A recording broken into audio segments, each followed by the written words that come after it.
Perang. Suara gelas pecah membanting lantai keramik ruang tamu itu, mengagetkan seisi rumah. Dimas, pria sederhana berusia 27 tahun yang bekerja sebagai buruh pabrik, hanya bisa menunduk. Di kakinya, pecahan beling berserakan. Namun, yang lebih tajam dari pecahan kaca itu adalah kata-kata yang baru saja keluar dari mulut Bu Siska, calon ibu mertuanya. "Kamu pikir uang 50 juta ini cukup? Hah?" teriak Bu Siska, wajahnya merah padam karena amarah yang meluap. Tangan wanita parubaya yang penuh cincin emas itu menunjuk-nunjuk wajah Dimas. "Besok itu resepsi, Dimas. Resepsi. Teman-teman arisanku yang datang itu orang kaya semua. Kalau cateringnya cuma standar kampung begini, mau taruh di mana muka ibu?" "Tapi Bu..." Suara Dimas bergetar, mencoba menahan air mata yang sudah menggenang. Sesuai kesepakatan awal 6 bulan lalu, mahar dan biaya resepsi totalnya 50 juta. Saya sudah jual motor, saya lembur siang malam sampai tifus demi mengumpulkan uang ini tunai hari ini, H1. Itu 6 bulan lalu. Sekarang harga cabai naik, harga daging naik. Potong Rina, calon istri Dimas, yang duduk di sofa sambil memainkan kukunya yang baru di nail art. Rina bahkan tidak menatap Dimas. "Mas, ibu minta tambah 50 juta lagi buat sewa gedung yang lebih bagus dan tambah menu kambing guling. Kalau Mas nggak bisa penuhi, ya sudah." "Ya sudah apa, Rin?" tanya Dimas tak percaya. "Ya sudah batal," sambar Bu Siska. Ia mengambil amplop coklat tebal berisi uang 50 juta hasil keringat darah Dimas yang ada di meja, lalu melemparnya tepat ke dada Dimas. "Bawa pergi uang recehmu ini. Kami tidak butuh menantu miskin yang pelit. Asal kamu tahu ya, tadi pagi ada juragan sawit yang melamar Rina. Dia sanggup kasih 200 juta tunai. Harusnya kami terima dia saja daripada nungguin kamu yang gak tahu diri." Jantung Dimas berhenti berdetak sesaat. H1. Undangan sudah menyebar. Tenda sudah akan dipasang. Dan mereka membatalkannya semudah membalikan telapak tangan hanya karena gengsi? Dimas menatap Rina, wanita yang ia cintai selama 4 tahun. "Rina, kamu diam saja? Kamu setuju sama ibu?" Rina akhirnya menoleh, tatapannya dingin. "Maaf Mas. Realistis aja. Cinta nggak bisa dimakan. Kalau Mas nggak sanggup nurutin mau ibu sekarang, gimana nanti pas berumah tangga? Mending kita udahan aja." Hancur. Dunia Dimas runtuh seketika. Harga dirinya sebagai laki-laki diinjak-injak di lantai rumah mewah itu. Dengan tangan gemetar, ia memungut amplop uangnya yang berserakan di lantai. Ia berdiri tegak, menghapus air matanya kasar. "Baik kalau itu mau kalian. Ingat hari ini, Bu Siska, Rina. Kalian yang membatalkan pernikahan ini demi uang. Jangan pernah menyesal." Dimas berjalan keluar dari rumah Rina dengan langkah gontai. Langit sore itu mendung pekat, seolah mengerti perasaan Dimas yang sedang badai. Ia tidak langsung pulang ke rumah kontrakannya. Ia takut. Bagaimana ia harus menjelaskan pada ibunya di kampung yang besok rencananya mau datang rombongan? Ibunya di kampung sudah menyewa bus. Saudara-saudaranya sudah menjahit baju seragam. Rasa malu itu membakar dada Dimas lebih panas daripada api. Dimas duduk di sebuah bangku taman kota yang sepi. Ia menatap amplop tebal di tangannya. 50 juta. Angka itu baginya sangat besar. Flashback, Dimas teringat betapa ia makan mie instan dibagi 2 setiap hari selama setahun. Ia teringat saat ia menjual motor kesayangannya, satu-satunya harta peninggalan almarhum ayahnya, demi menutupi kekurangan biaya ini. Ia teringat wajah Rina yang dulu manis saat mereka masih sama-sama susah, berjanji akan menerima Dimas apa adanya. Bohong. Desis Dimas. Semua itu bohong. Ternyata 4 tahun kesetiaan kalah dengan godaan gengsi sesaat. Rina dan ibunya bukan mencari suami, mereka mencari sponsor gaya hidup. Dimas meremas amplop itu kuat-kuat hingga lecek. Uang ini sumber masalahnya, batin Dimas. Gara-gara uang ini aku dihina. Gara-gara uang ini ibuku di kampung pasti akan menangis malu besok. Ada rasa benci yang mendalam melihat tumpukan uang itu. Rasanya Dimas ingin membakar uang itu sekarang juga. Uang itu terasa panas di tangannya.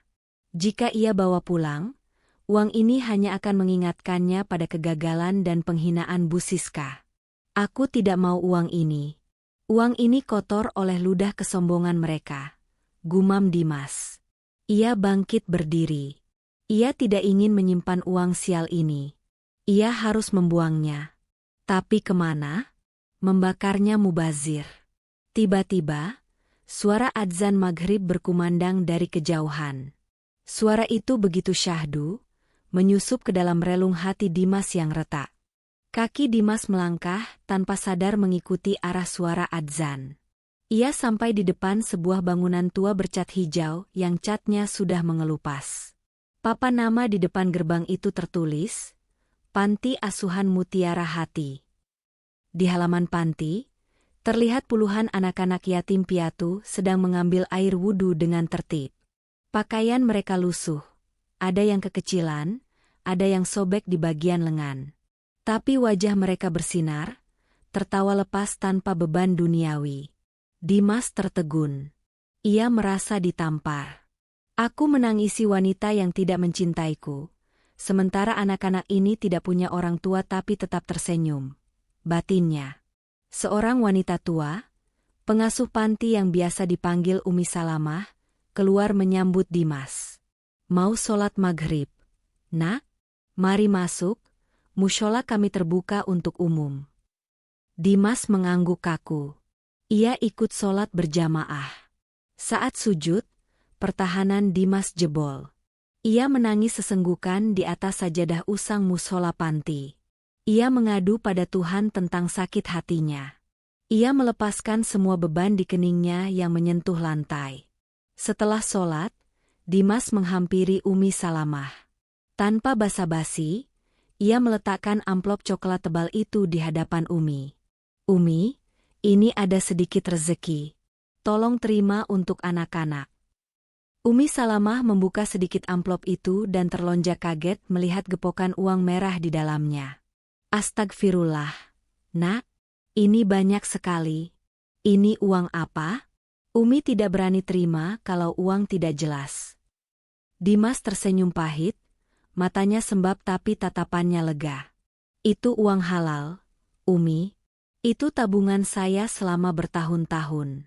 Tadinya uang itu untuk biaya nikah saya besok. Besok? Umi Salamah kaget. Lalu kenapa dikasih ke sini? Calon istrimu bagaimana? Tidak jadi, Umi. Pernikahan batal.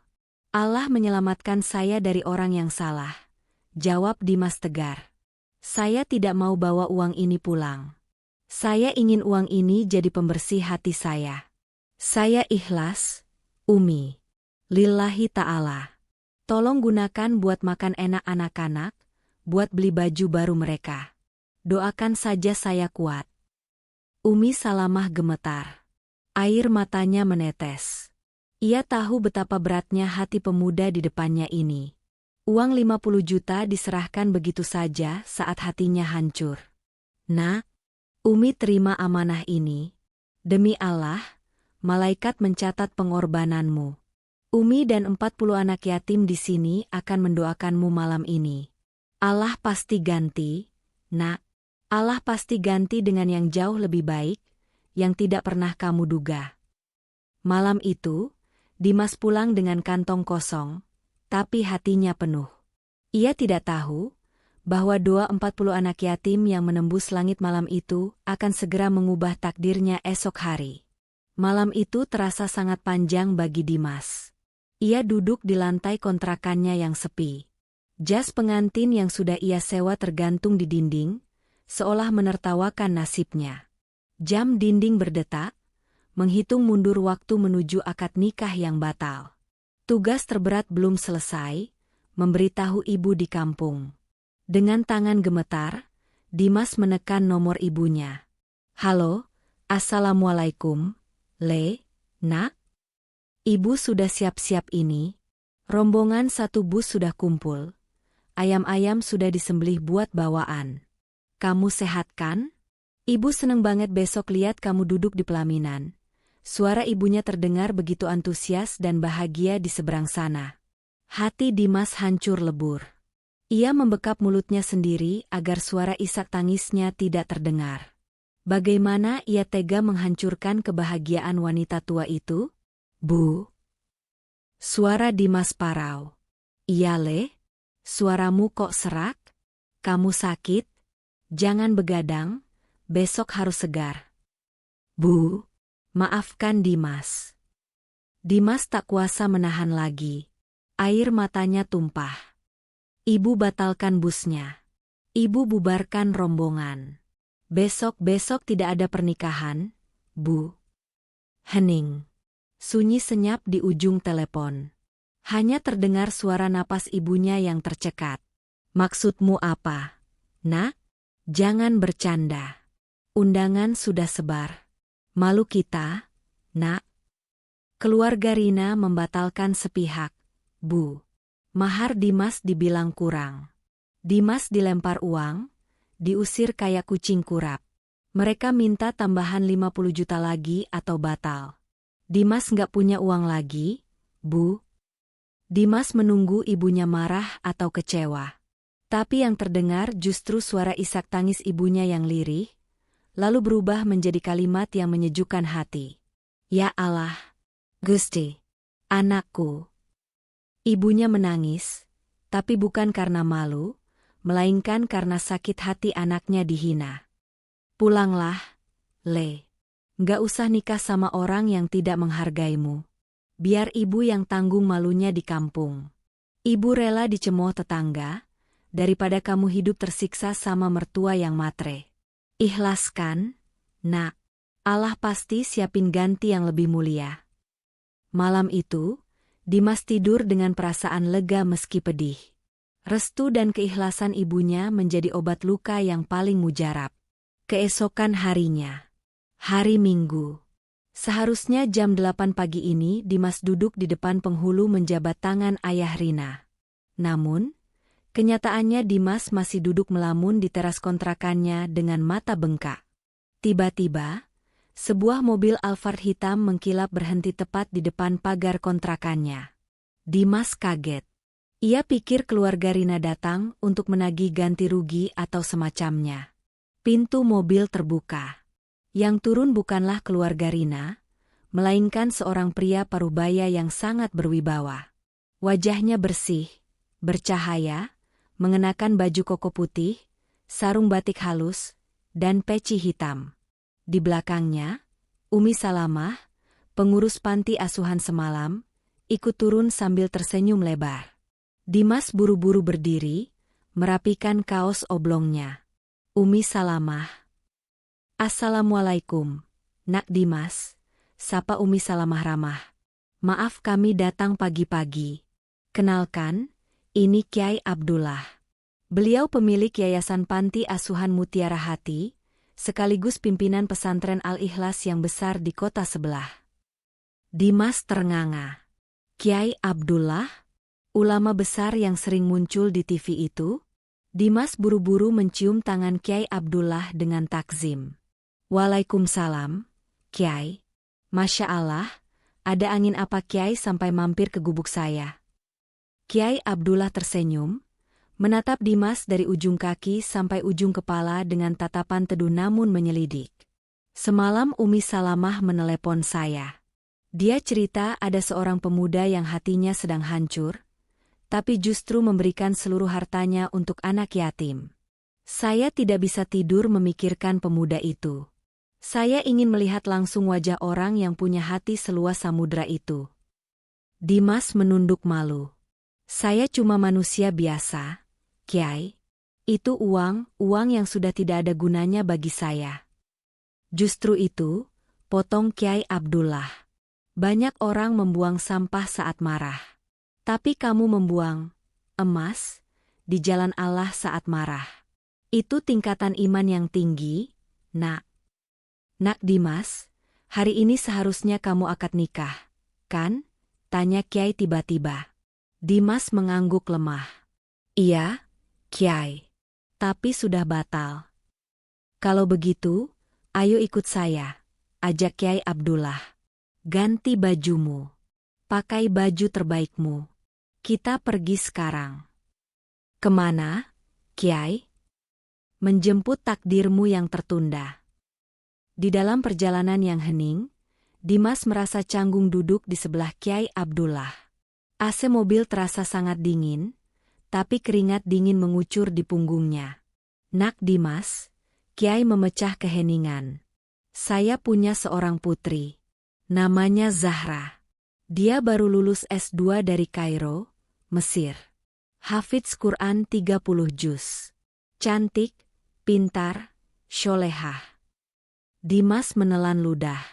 Masya Allah, Kiai, pasti banyak yang melamar Ning Zahra. Betul, banyak. Anak pejabat, pengusaha, gus-gus pesantren, antre melamar dia. Ada yang bawa mahar mobil mewah, ada yang bawa sertifikat tanah. Tapi Zahra tolak semua. Kenapa, Kiai? Dimas penasaran. Karena Zahra bilang sama saya, Abah, carikan Zahra suami yang tidak cinta dunia. Suami yang kalau dia punya harta, dia tidak pelit. Dan kalau dia tidak punya harta, dia tidak mengeluh. Zahra butuh imam, bukan butuh HTM berjalan. Kiai Abdullah menoleh ke arah Dimas, menatap tajam. Semalam, saat mendengar ceritamu dari Umi Salamah, hati saya bergetar. Saya sholat istikharah. Dan pagi ini saya yakin, kamu adalah orang yang dicari anak saya. Jantung Dimas seakan copot. Maksud Kiai? Saya ingin menjodohkanmu dengan Zahra. Hari ini juga, mumpung kamu sudah siap menikah, dan mumpung hari ini hari baik. Astagfirullah, Kiai. Dimas panik. Jangan bercanda. Saya ini cuma buruh pabrik, Kiai. Saya miskin. Uang tabungan saya sudah habis semalam saya kasih ke panti. Saya nggak punya apa-apa buat mahar Ning Zahra. Saya nggak pantas. Kiai Abdullah tertawa renyah. Uang 50 juta yang kamu sedekahkan semalam? Itu sudah saya kembalikan ke tasmu diam-diam lewat Umi Salamah tadi. Bahkan saya tambah. Itu cukup untuk mahar. Dan soal status sosial, di mata Allah yang dilihat itu takwa, bukan jabatan pabrik. Tapi Kiai, saya baru saja ditolak karena miskin. Masa putri Kiai mau sama saya? Justru karena kamu ditolak wanita yang melihat harta, Allah kirimkan wanita yang melihat hati. Kamu lulus ujian Allah, Dimas. Ini hadiah kontan dari Tuhan. Mobil memasuki gerbang sebuah pesantren yang sangat megah dan asri. Santri-santri berbaris rapi menyambut kedatangan Kiai. Dimas merasa seperti mimpi. Kemarin dia dihina di rumah Rina yang sombong, hari ini dia disambut bak raja di istana ilmu. Dimas dibawa ke ruang tamu kediaman Kiai, Endalem. Rumah itu besar, tapi tidak pamer kemewahan seperti rumah Bu Siska. Rumah ini sejuk, penuh rak buku kitab kuning, dan harum kayu gaharu. Tunggu sebentar ya. Zahra sedang siap-siap, kata Kiai. Tak lama kemudian, tirai pembatas ruangan tersibak. Seorang gadis muda keluar membawa nampan berisi teh dan kurma. Dimas menunduk, tak berani menatap. Tapi sekilas ia melihatnya. Ning Zahra. Dia bukan hanya cantik. Ada cahaya di wajahnya. Wajah yang bersih dari make-up tebal, tertutup jilbab panjang yang anggun. Sangat kontras dengan Rina yang selalu menor dan berpakaian ketat. Aura kesyolehan memancar kuat dari gadis itu. Zahra meletakkan nampan dengan sopan, lalu duduk di samping abahnya, menunduk malu-malu. Zahra, panggil Kiai lembut. Ini Nak Dimas. Pemuda yang abah ceritakan tadi. yang menyumbangkan seluruh harta nikahnya untuk anak yatim. Zahra mengangkat wajahnya sedikit, mencuri pandang ke arah Dimas, lalu tersenyum tipis. Sangat sopan. Assalamualaikum, Mas Dimas. Suaranya lembut, seperti air yang mengalir. Hati Dimas berdesir hebat. Berbeda dengan Rina yang suaranya sering meninggi dan menuntut, suara Zahra menyejukkan. Waalaikumsalam, Ning, jawab Dimas gagap. Abah sudah ceritakan semuanya, kata Zahra pelan. Jika Mas Dimas bersedia dan ridho, Zahra siap menjadi makmum Mas Dimas. Zahra tidak minta mahar mewah. Zahra hanya minta Mas Dimas bimbing Zahra menuju surga. Air mata Dimas menetes lagi. Kali ini air mata syukur. Kemarin dia menangis karena kehilangan kerikil. Hari ini Allah memberinya berlian. Saya tidak mimpikan, Kiai, tanya Dimas polos. Tidak, nak, ini nyata. Tabur tuai itu nyata, jawab Kiai. Sekarang, telepon ibumu di kampung. Suruh rombongan bus yang tadi dibatalkan, berangkat lagi sekarang juga. Kita akad nikah sore ini di masjid pesantren. Biar ibumu melihat, anaknya tidak jadi menikah dengan orang sombong, tapi menikah dengan putri Kiai. Di kampung halaman Dimas, suasana di rumah ibunya, Bu Sutinah, masih suram. Tenda biru yang sudah terpasang tampak layu. Kursi-kursi plastik kosong. Para tetangga berbisik-bisik kasihan melihat Bu Sutinah yang sejak semalam hanya duduk melamun di teras. Matanya bengkak karena menangis malu. Tiba-tiba, HP jadul Bu Sutinah berdering. Nama, Dimas, muncul di layar. Bu Sutinah mengangkatnya dengan lemas. Assalamualaikum, Bu. Suara Dimas terdengar bergetar, tapi bukan getaran sedih. Ada nada semangat yang meluap-luap. Waalaikumsalam, Le. Ada apa lagi? Kamu mau minta ibu bongkar tenda? Iya, nanti ibu suruh orang. Jangan dibongkar, Bu. Potong Dimas cepat. Ibu sekarang panggil semua saudara. Panggil tetangga yang mau ikut. Bus yang kemarin dibatalin, panggil lagi sekarang. Suruh berangkat ke kota santri sekarang juga. Loh? Maksudmu apa, Dimas? Kamu jangan bikin ibu bingung. Calonmu kan sudah nolak kamu. Iya, Rina memang nolak Dimas, Bu. Tapi Allah ganti. Alhamdulillah, Bu. Hari ini juga Dimas mau diakadkan sama Ning Zahra, putrinya Kiai Abdullah pemilik pesantren Al-Ikhlas. Kiai sendiri yang melamar Dimas buat anaknya. Apa? Bu Sutinah nyaris menjatuhkan ponselnya. Kiai Abdullah yang sering masuk TV itu? Kamu gak halukan, Le? Demi Allah, Bu, ini nyata. Ibu siap-siap ya, dijemput sopir Kiai sebagian, sisanya naik bus. Ibu harus jadi saksi Dimas diangkat derajatnya. Berita itu menyebar lebih cepat dari api membakar jerami. Dimas jadi nikah. Bukan sama Rina si matre itu, tapi sama Ning Zahra putri Kiai. Satu kampung geger. Tetangga yang tadinya nyinyir langsung berubah heboh. Mereka berebut naik bus, ingin melihat langsung keajaiban itu. Bu Sutinah sujud syukur di tanah teras rumahnya, menangis histeris. Matur nuwun Gusti, anakku dihina orang, tapi engkau muliakan.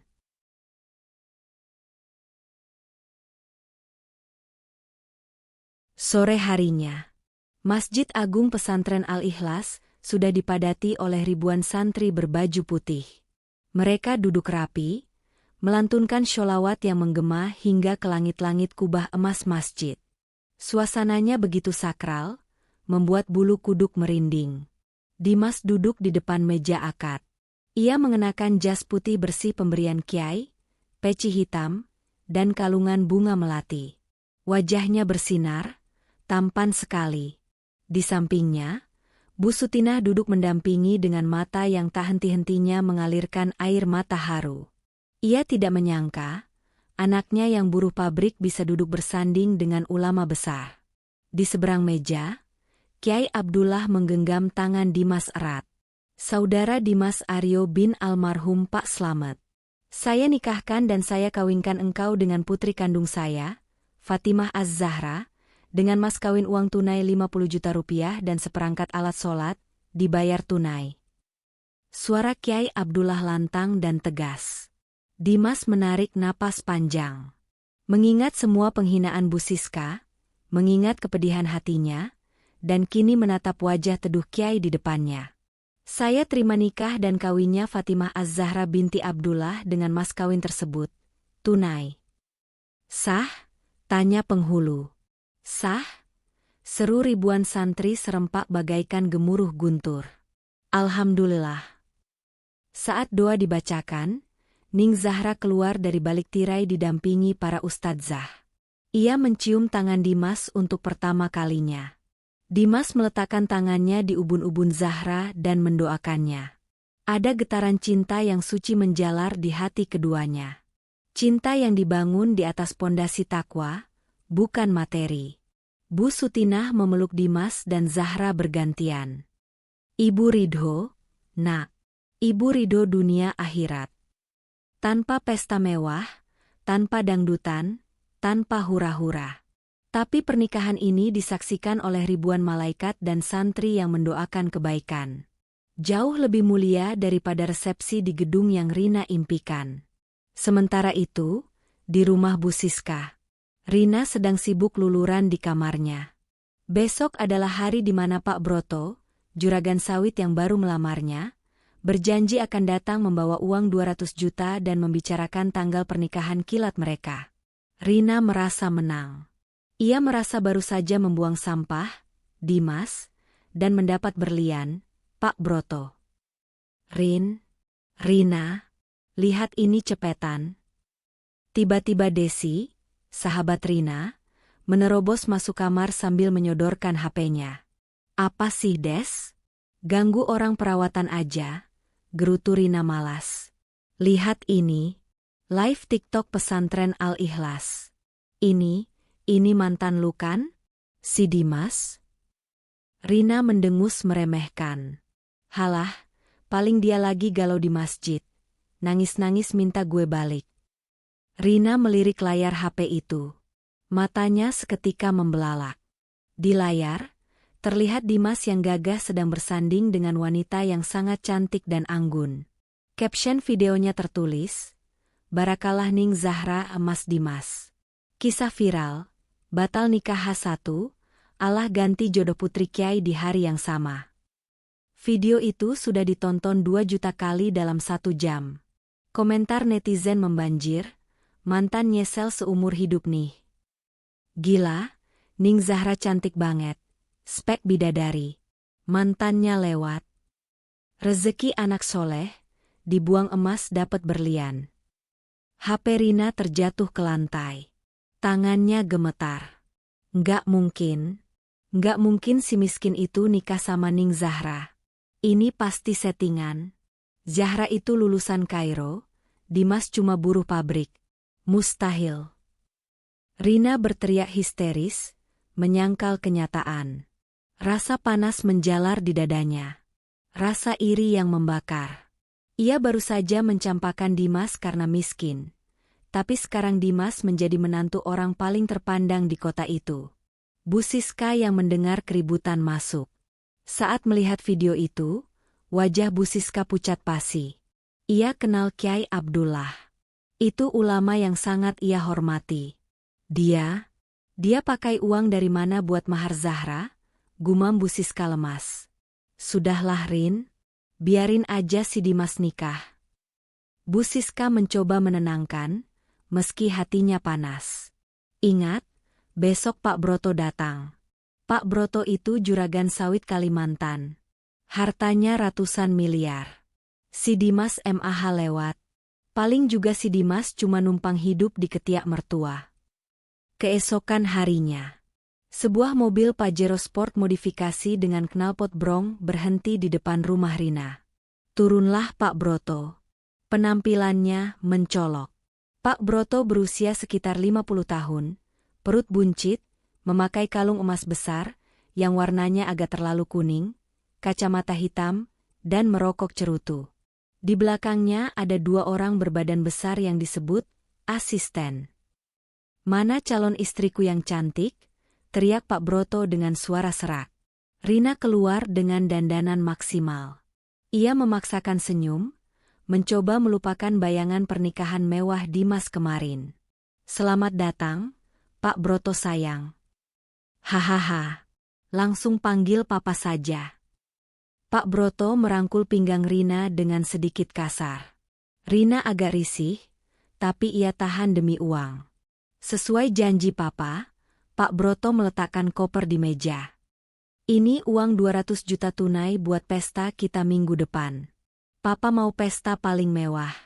Undang semua orang. Biar mantanmu yang miskin itu nyesel." Bu Siska matanya langsung hijau melihat tumpukan uang di dalam koper.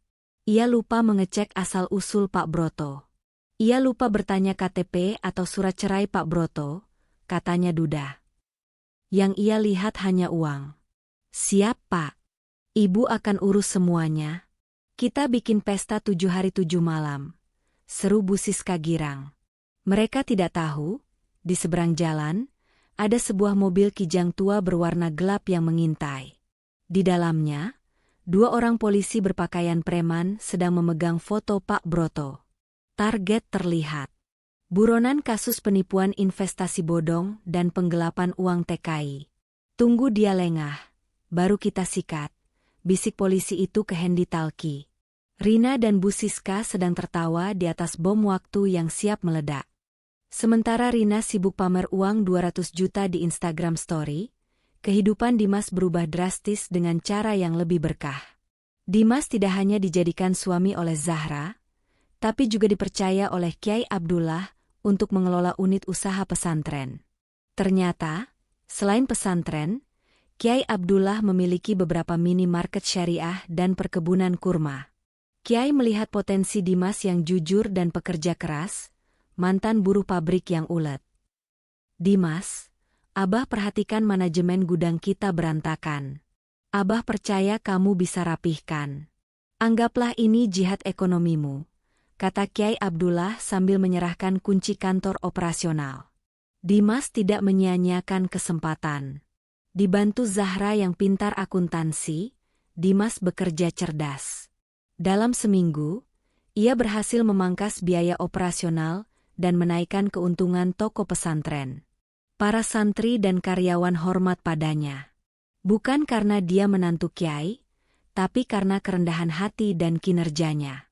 Setiap sore, Dimas dan Zahra duduk di beranda Endalem, minum teh sambil berdiskusi masa depan. "Mas, lihat ini," Zahra menunjukkan HP-nya. "Ada undangan online dari Mbak Rina. Dia mengundang kita ke pernikahannya minggu depan. Katanya VIP." Dimas tersenyum tipis. Ia tahu Rina mengundang hanya untuk pamer. "Kita kirim papan bunga ucapan selamat saja ya, Dek. Mas nggak mau merusak suasana hati Mas dengan melihat masa lalu. Mas sudah bahagia sama kamu." Zahra menggenggam tangan suaminya. Mas Dimas memang suami terbaik. Tidak pendendam. Hari H pernikahan Rina dan Pak Broto tiba. Bu Siska benar-benar balas dendam. Ia menyewa gedung pertemuan termahal di kecamatan. Dekorasi penuh bunga impor. Makanan melimpah ruah. Ada kambing guling, sate, zupa soup, hingga es krim. Rina berdiri di pelaminan dengan gaun yang sangat heboh, penuh payet dan mahkota tinggi, persis seperti ratu kerajaan. Di sampingnya, Pak Broto berdiri dengan jas yang agak kekecilan di bagian perut, tersenyum lebar memamerkan gigi emasnya. "Mana si Dimas? Kok nggak datang?" bisik Rina pada ibunya. "Alah, paling dia minder. Rin, dia kan cuma nikah di masjid. Nggak ada resepsi. Pasti dia nangis di pojokan lihat kemewahan kita." Cemooh Bu Siska sambil mengipasi dirinya dengan kipas bulu. Tamu-tamu berdatangan. Rina sibuk memamerkan cincin berlian, yang katanya 5 karat, di jarinya. Ini dari Papa Brotolo, Jeng. Asli dari Afrika, pamer Rina pada teman-temannya. Musik dangdut koplo berdentum keras. Pak Broto malah asyik sawer uang ke penyanyi dangdut di panggung, membuat suasana jadi agak norak. Rina sedikit malu, tapi ia tepis perasaan itu. Yang penting uangnya banyak, batinnya. Namun, di tengah kemeriahan pesta, tiba-tiba musik berhenti mendadak. Sound system mati. Dari pintu utama, masuklah rombongan pria berbadan tegap dengan rompi bertuliskan polisi. Bukan 1 atau 2, tapi 1 peleton lengkap dengan senjata laras panjang. Tamu undangan menjerit histeris. Angkat tangan. Jangan ada yang bergerak. Teriak komandan polisi menggunakan megafon. Pak Broto yang tadinya joget di panggung langsung pucat pasi. Ia mencoba lari ke belakang pelaminan, tapi 2 polisi berpakaian preman langsung menyergapnya. Lepaskan. Saya pejabat. Saya juragan. Pak Broto meronta-ronta. Diam kamu, Slamet, bentak polisi itu. Rina bingung dan ketakutan. Slamet? Namanya Broto, Pak. Dia calon suami saya. Jangan tangkap dia. Komandan polisi naik ke panggung, mengambil mic. Mohon maaf mengganggu pesta Bapak Ibu sekalian. Pria ini bernama asli Slamet. Dia adalah buronan kelas kakap kasus penipuan investasi bodong senilai 50 miliar dan sindikat perdagangan manusia. Uang yang dipakai untuk pesta ini adalah uang hasil kejahatan. Duar. Rasanya ada petir menyambar tepat di telinga Rina dan Bu Siska. Nggak mungkin. Rina gemetar hebat. Kakinya lemas, ia jatuh terduduk di kursi pelaminan. Gaun mewahnya menyapu lantai. Polisi memborgol Pak Broto, Slamet. Bawa dia. Sita semua barang bukti. Koper uang, perhiasan mempelai wanita, dan mobil di depan, semua disita. Petugas polisi wanita mendekati Rina. Maaf Mbak, cincin dan kalung yang Mbak pakai harus dilepas sekarang. Itu barang bukti hasil curian. Di hadapan ratusan tamu undangan, teman arisan Bu Siska, teman SMA Rina, tetangga yang julid, Rina dipreteli perhiasannya. Ia menangis meraung-raung. Make up tebalnya luntur oleh air mata, membuat wajahnya cemong seperti badut yang sedih. Belum selesai penderitaan Rina, masalah baru muncul. Pihak catering dan pemilik gedung yang melihat Pak Broto ditangkap, langsung panik mendatangi Bu Siska. Bu, ini pelunasannya gimana? Katanya Pak Broto mau lunasin sisa 100 juta hari ini tunai, tagih pemilik catering dengan wajah garang. Bu Siska yang baru siuman dari pingsannya, gelagapan. Ya minta sama dialah, kan dia yang punya uang. Dia sudah dibawa polisi, Bu. Uangnya disita. Ibu yang tanda tangan kontrak, ibu yang harus bayar. Kalau tidak, kami laporkan ibu atas tuduhan penipuan juga. Bu Siska menjerit histeris. Saya nggak punya uang. Uang saya habis buat DP. Kalau begitu, kami sita barang-barang di rumah ibu. Pesta pernikahan itu berubah menjadi pasar malam yang kacau. Para vendor catering mulai mengemasi makanan yang belum dimakan. Tamu-tamu bubar sambil mencibir. Rasain tuh Bu Siska. Kemarin sombong banget nolak Dimas, dapetnya penipu. Hukum karma itu instan ya Jeng. Kasihan si Rina, batal nikah 2 kali. Yang pertama nolak, yang kedua ditipu. Rina duduk sendirian di tengah pelaminan yang mulai dibongkar. Ia menatap kursi kosong di mana seharusnya Dimas duduk bersamanya dulu. Penyesalan itu datang terlambat, dan datangnya seperti tsunami yang menghancurkan segalanya. Ia ingat wajah tulus Dimas saat memberikan amplop 50 juta. Uang itu halal, uang itu berkah. Tapi ia tolak demi uang haram yang kini membawanya ke neraka dunia. Seminggu setelah tragedi pernikahan itu, Rumah Bu Siska yang dulu megah kini tampak seperti kapal pecah. Pagar rumah yang biasanya tertutup rapat untuk menghalangi orang miskin mengintip, kini terbuka lebar. Bukan untuk menyambut tamu, tapi untuk memberi jalan bagi mobil bak terbuka yang mengangkut barang-barang. Awas! Jangan lecet lemari jatinya. Itu buat bayar sisa catering, teriak Bu Siska dengan suara serak. Matanya cekung, rambutnya acak-acakan. Ia tidak lagi memakai daster sutra, melainkan kaos oblong kusam. Para vendor pernikahan yang tertipu tidak mau tahu. Mereka menyita sofa, kulkas, TV, hingga motor metik kesayangan Rina. Bu Siska terpaksa menjual perhiasan emasnya, yang tersisa, dengan harga murah demi menutup sebagian hutang sewa gedung agar tidak dipolisikan. Rina? Ia mengurung diri di kamar yang kini kosong melompong, karena kasurnya pun sudah diangkut. Ia duduk di lantai dingin, memeluk lutut. Di luar jendela, ia mendengar suara ibu-ibu tetangga yang sedang belanja sayur. Jeng, lihat tuh rumah Bu Siska. Katanya mau mantu sultan, malah jadi gembel mendadak. Makanya jangan sombong. Dulu Dimas yang soleh diusir, sekarang dapat penipu. Syukurin.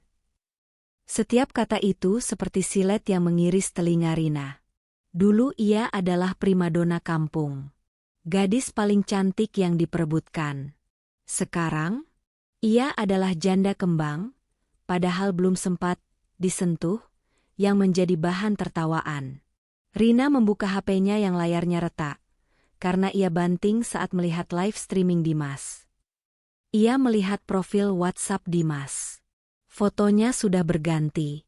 Foto Dimas sedang tersenyum di kebun kurma bersama Ning Zahra. Di statusnya tertulis, Alhamdulillah, rezeki yang tak disangka-sangka. Air mata Rina menetes di layar HP. Rasa rindu bercampur malu menghantam dadanya. Dulu, senyum itu milik Rina. Dulu, kesuksesan itu seharusnya dinikmati Rina. Tapi ia membuangnya demi gengsi. Maafin aku, Mas Dimas.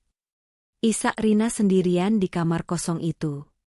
Aku menyesal. Sebulan berlalu. Kehidupan Rina dan Bu Siska benar-benar jatuh ke titik nadir. Mereka kini makan nasi dengan garam dan kerupuk. Bu Siska jatuh sakit karena stres, butuh biaya obat.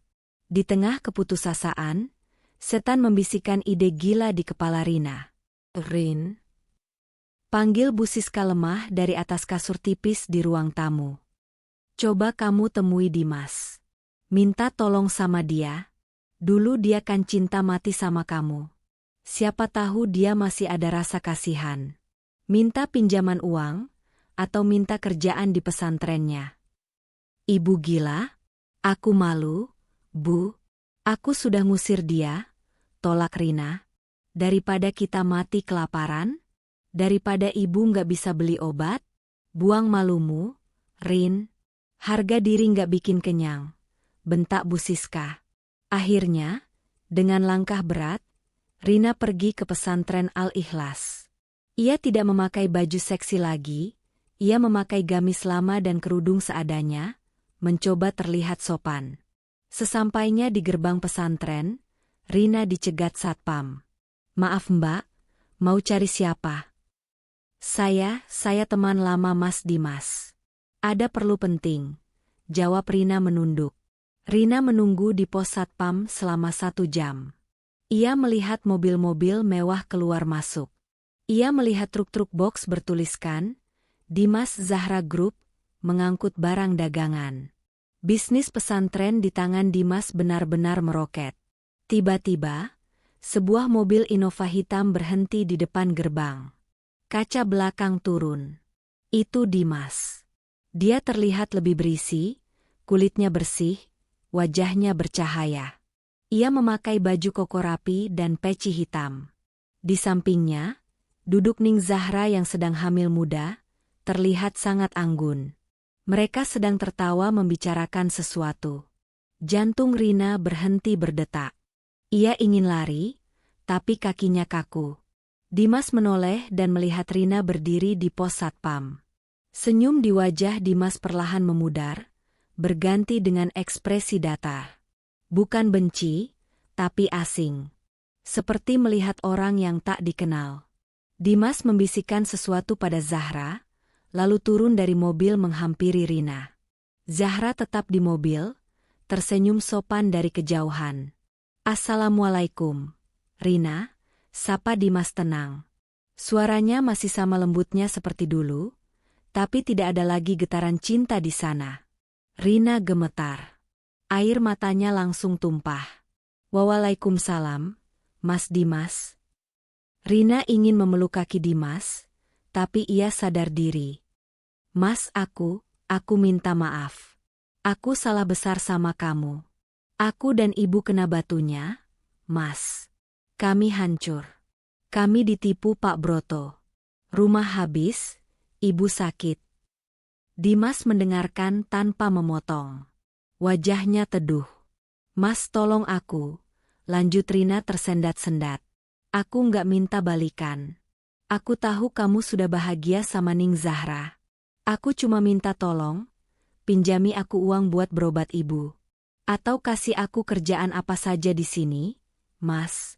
Jadi tukang sapu pun aku mau. Asal kami bisa makan." Dimas menghela napas panjang.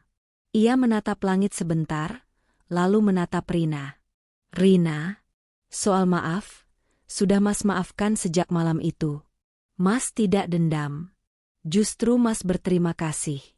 Kalau kamu tidak menolak Mas dan melempar uang itu, Mas tidak akan bersedekah ke panti, dan Mas tidak akan bertemu jodoh terbaik dari Allah." Kata-kata itu menampar Rina dengan halus tapi telak. Penolakannya justru menjadi jalan kemuliaan bagi Dimas. Dimas merogoh saku baju kokonya, mengeluarkan sebuah amplop, kebetulan ia baru ambil uang operasional. "Ini ada uang, Rin. Bukan pinjaman, tapi sedekah dari saya dan istri saya. Pakailah untuk berobat ibumu dan modal usaha kecil-kecilan." "Soal pekerjaan?" Dimas menggeleng tegas. "Maaf, Rina. Mas tidak bisa mempekerjakanmu di sini. Bukan karena Mas benci, tapi Mas harus menjaga perasaan istri Mas. Mas tidak mau ada fitnah atau masa lalu yang mengganggu rumah tangga Mas. Kamu harus berjuang di tempat lain. Allah maha luas rezekinya kalau kamu mau bertaubat." Dimas memberikan amplop itu, lalu mundur selangkah. "Pulanglah, Rina. Jaga ibumu, bertaubatlah dengan sungguh-sungguh. Semoga Allah memberkahi hidupmu." Dimas berbalik badan, berjalan tegas kembali ke mobil tanpa menoleh lagi.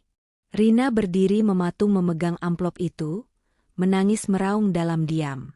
Ia sadar, pintu hati Dimas sudah tertutup rapat selamanya. Ia telah kehilangan pria terbaik hanya karena silau pada emas palsu. Waktu berlalu cepat. Kebaikan yang ditanam Dimas terus berbuah manis. Hari itu adalah hari akikah putra pertama Dimas dan Zahra. Halaman pesantren penuh dengan tamu. Anak yatim dari panti asuhan Mutiara Hati, tempat Dimas dulu sedekah, diundang sebagai tamu kehormatan. Dimas menggendong bayi laki-lakinya yang tampan, Muhammad Fatih. Di sampingnya, Kiai Abdullah memotong sedikit rambut cucunya sambil berdoa.